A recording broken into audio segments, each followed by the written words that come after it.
চাঁদের মতো বউটাই আইনা দিয়াছিলাম মোরে, এই বউ নিয়া সুখ হইল না আমার এই সংসারে।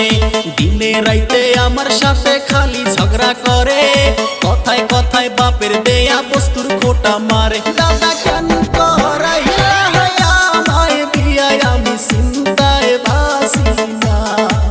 ও দাদা বিয়া না কইরা ভালোই ছিলাম, আমার টেনশন ছিল না।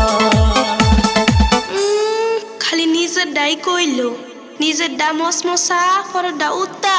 দাদা হুনো, 4 মাস হইছে বিয়া হইছে, কাছে আসে নাই আমার কাছে বৈশা একটু আদর